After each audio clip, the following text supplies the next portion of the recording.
All right, here we go. So this is a great topic here, guys, and this is about the regulation and deregulation of marijuana. And this is a different proposal and a very interesting approach. I hope you guys listen to this because I think it can be great. It can be executed in a way that makes sense and introducing better and better options as to what we need to take care of first and foremost. And first and foremost, what needs to be passed and legislated across the board, of course, is the THC oils and the cannabis oils and everything that does show research, and more research is coming out that is, yes, a medical use. It is serves a purpose. It is has healing properties. It does reduce the need for other things to help. With the healing process from PSD, from seizures, and from things like that. So why that has not gone nationally, I don't understand, and we need to get to the bottom of this.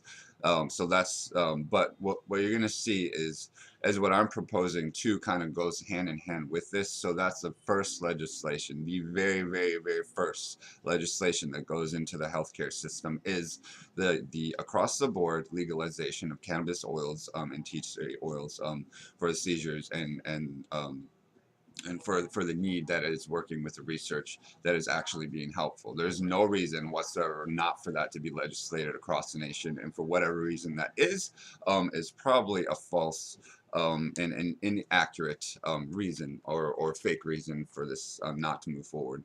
Um, because it does help, and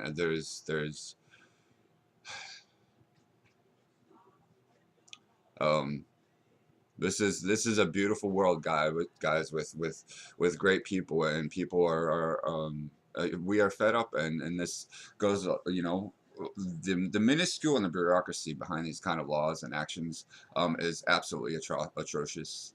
It's absolutely atrocious when we look at the healthcare system, and when things like this, when we have people that are against it, that they don't know why they're against it, because they think, oh my God, everybody's going to be smoking weed. This country is going into moral decay.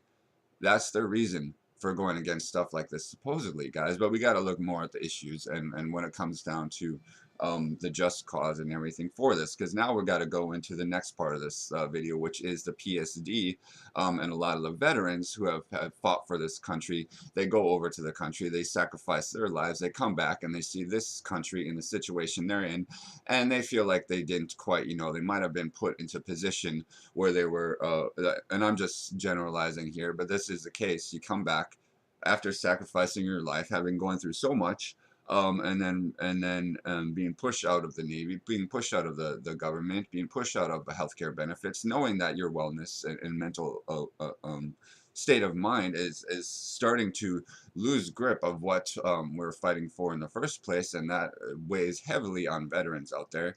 Um, but this goes also with legislation. I think healthcare for veterans needs to be free no matter what, and that hasn't happened in this country, and I don't know why. So we got to continue to look at who is stopping this and who is preventing this. I think nobody in this country would have a problem with saying, yes, if you fought in wars, yes, if you sacrificed your lives, then when you come back to ensure the healthy and well-being of each individual, that this needs to be as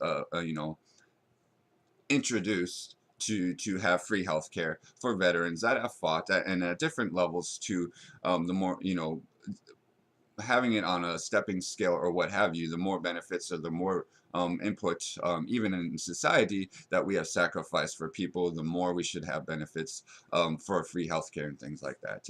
But what I'm talking about here is the medical use of marijuana for people who have served in this country and who do have PSD. Because this is not, I think a lot of people look at it as it's a drug addiction, it's an avoidance, and everything like that. But they're not really people that say that, are the people who have never really actually experienced it, or they had a bad experience, and then they try to pull the experience away from other people who have seen the benefits and the healing properties of smoking marijuana, the healing properties of feeling the connection and feeling that rejuvenation to a certain level, and also understanding that moderation and things too is a part of it, yes. But when the research is there that the benefits do help, people, especially that have been in situations we have no idea, guys. We have no idea what they've been through, what they fought for, the violence they've seen, the turmoil they've seen, the wars they've seen, and then coming back to this country. I think it's highly beneficial for veterans as well to, definitely have the right to enjoy the properties of marijuana that do benefit them, to ease their mind. Um, and then to continue to deny that to people in this country now that we're pushing forward in a negative way and pushing forward towards war, and it just gets to me. But um, it just bothers me. It really bothers me. But so getting back to what I was saying, the introduction of the necessities, and then introducing the next part for the veterans, and then introduction for um medical marijuana. Yes, I think that's the step three is the introduction for or legalizing medical marijuana in general. Like the third step of introducing medical marijuana, and what are the ailments, and how does that get regulated so it's not overused and over abused and takes away from the making the economy strive and making each person strive and making it, making sure that it's utilized to a point that brings a stronger machine of working people, and healing properties of that, because we can go into the healing properties too of meditation and why that's not being utilized across the country, and that's absolutely atrocious too. When we have research, when in high schools, where kids that are given the opportunity to meditate during lunch hour and after lunch hour, that has so significantly and absolutely in some researches reduced the completely reduced the amount of reports of people getting in fights. Um, and reducing the amount of that frustration and that feeling in school, and that's not being introduced. And then on top of that, we have like self-defense classes. I think kids in this country, being taught self-defense classes, taekwondo or karate in high school or after school activities is necessary too, because in a world where this is about learning to defend ourselves properly instead of going on Facebook and getting attention for negative attention and causing more arguments and everything like that. That's just what's happening in this country. Um, preventing, implementing things like this is necessary, I think. Um, I got a lot to say, and I'm gonna keep saying it. And then we'll get into the real part too with introduction for the incentives for legalizing marijuana recreationally, and this goes into recreationally, guys. And this is when the incentive comes in too. Um, the thing people are worried about, I think you have to have the incentive and the responsibility to have recreational marijuana legalized. And what I mean by that is having the incentive when the problem is DUI and alcohol related accidents out there, with the transportation systems with alcohol. We have Ubers and everything, but it's not quite being utilized. So having the incentive for every state to gradually reduce the amount of DUIs and alcohol related accidents, alcohol related reports and arguments out there at every bar. The more we get that percentage going down, the more we have proven we have the responsibility with substances such as alcohol, let alone something like marijuana that does not have as significantly at all damage to. Um, Alcohol related, just like alcohol related, that does not kill. The substance of marijuana does not kill. Alcohol does. We look at the statistics and we can't figure out why, if we don't have the incentive to make this drop, well, let's introduce something that actually does the opposite, and that is beneficial for. I think that's a great incentive, because then what happens too is it makes sure and it gets people excited that they want to. If they smoke marijuana and they see something like this, they're gonna be like, "Hey, man, do you need an Uber? Do you need a ride? Because I really want to see this thing get passed through. And it's gonna help yourself. It's gonna prevent you from making a bad decision of driving home drunk. And getting the economy of Uber drivers. It's gonna start making that economy thriving a little bit more on an individual and local basis. So." I think that is something that needs to be kind of implemented into society because it will help the Uber industry and Lyft industry start booming on an individual. There's more need for people, and we'll start to see that. Um, and the safety, the general safety and well-being for us and taking care of each other. This I do think this is not a BS and excuse as to why I think we need to make recreational marijuana legal. This is a genuine, like, we care for each other kind of situation where we use that and say, if don't be afraid. People that go out and the DUIs or even home in home spousal abuse and everything like that, spousal abuse, if there's alcohol related stuff, let's bring that into the picture too. So we start reducing stuff like this, and then you know what? Uh, um, let's add elements into this to make it interesting, to make it more for a cause. And anyway, that is another topic. I'm sorry, but having that incentive. So when we have the incentive, guys, here's what would happen: recreational use for marijuana across the board, every state, maybe on a competitive level. So it'll be like, oh my God, did you know Wyoming, or did you know North Carolina just legalized it, or South Carolina?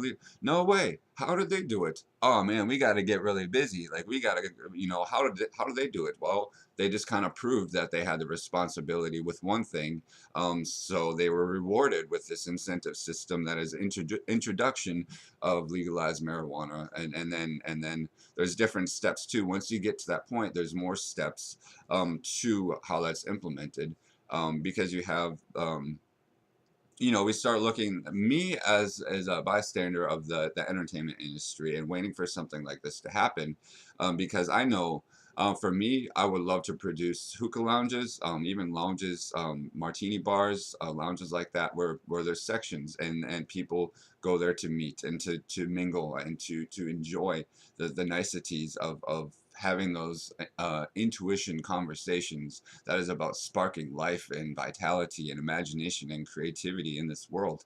And there's a certain part to that that goes un, untapped on a large level. And it starts getting people thinking and coming together and coming up with ideas, and just naturally as a social thing too. Um, so getting people excited about producing these businesses and starting the economy, legalizing marijuana. We have coffee shops, lounges, and things like that. We got to think broader, on a broader perspective, how the economy to something like that can be implemented and sort of attached to things that helps boost the economy when we come down to people who are the idea creators, the thinkers, the people, the solution, that are trying to put solutions out there. Once we actually get to that highest point of not bullshitting ourselves in this country, that yes, if we get a bunch of creative minds together and entrepreneurs together and scientists together and political people together and socialists together, and and even those people that want to deny that they don't enjoy the very fact of smoking marijuana, because it does significantly increase the potential for the mind to work and the heart to work together in a common cause. Then we'll finally try to figure out what um, how to utilize something like this when eh, eh, you know when we start socializing in a way, instead of having to hide smoking with our friends, or we have to go there or do that, instead of becoming more social, and just it becomes a thing. No longer becomes something that we're getting. That's what people, I think, out there that vote against it are, what they think. Oh, they're getting away with being hooligans. This is me saying, with the business side of things, you know damn well when we have Washington that has legalized marijuana, and they can smoke anytime they want. You guys realize that we have politicians smoking weed all the time. We have people smoking all the way. They go to Washington to smoke weed all the time. And they're making the decisions for the rest of us, and I have a problem with that, because well, apparently they're not using it right, because they can't come up with any solutions in this country. So maybe they're not smoking. Maybe they're the party poopers, and that's exactly why we're in this situation. But anyway, yeah, get Congress together, smoke a little bit, do a PowerPoint presentation that just blows their mind, and then add some music to it. Bam, we got something good going in this country. You have something to. If you want to vote against this, you can't vote against something unless you have any knowledge of it.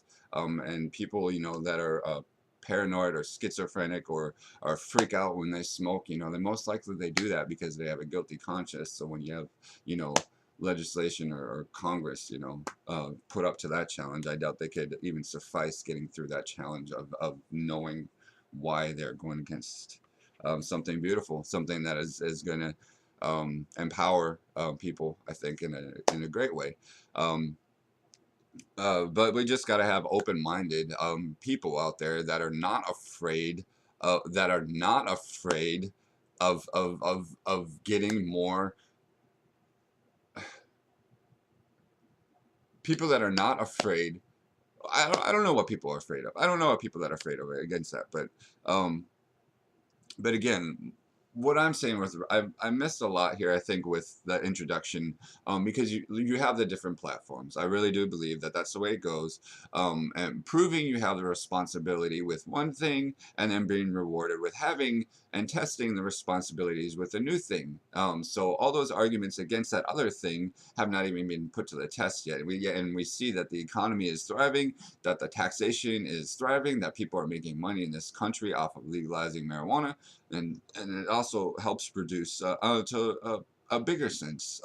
I want to push the envelope further when it comes to recreational marijuana in this country, um, because I want to give it purpose. I don't want it just to be a bunch of potheads that think it's cool to go smoke at a coffee shop just because I'm smoking marijuana. No, that's not what this is about, guys. This is about you've had a hard day, you've had a long week, you've been working your ass off, and you want to enjoy a little, a little coffee, a little smoke with somebody, and then start gathering together with people and smoking and smoke and um, having dignified conversations about how to move this world forward and how to move this country forward, how to move locally together, how locally to get together to start implementing ideas of the imagination that bring abundance of wealth and health for this country.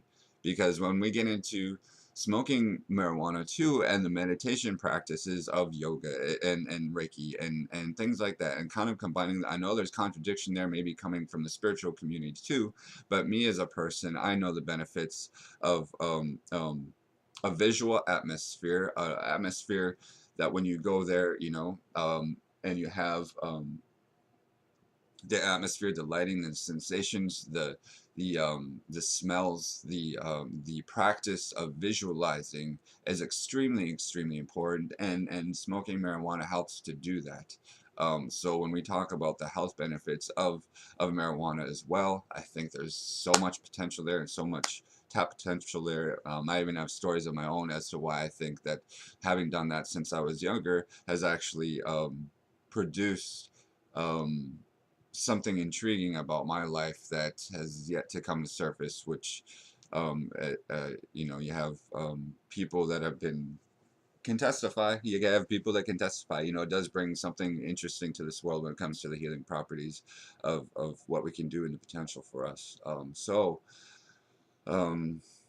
these party poopers, let's not let these stuffy party pooper, and that sounds stupid because this is on a business level, this is on an educated level, this is on an economical level about how the benefits. We just have to start introducing this stuff so we can see how it's working and continue to see what's working so we can re-implement what's working instead of just boo, just no, no, no, not gonna do it, not gonna do it, not gonna do it. It scares me. It scares me. I'm terrified. You terrify yourselves, guys. All this stuff that we deal with from people that just don't know how to open their minds and their hearts to something that is um, expanding on the consciousness of knowledge and expanding on the level of reasoning and seeing what works and implementing what works instead of what doesn't work, because we're being tested of what doesn't work, and if we can't see what doesn't work, then all that money that you guys are making probably has gone useless. Anyway, so um so deregulating marijuana and the potential for economic growth is well beyond what we could possibly imagine, guys. When we start introducing music, we start introducing music venues, we start introducing music festivals, and making it age appropriate, and introducing things for age 18, 21, and then owning places would be, you probably have to be 21 to own, or to, anyway, but it'll help the economy boost, and that's my argument, and that's why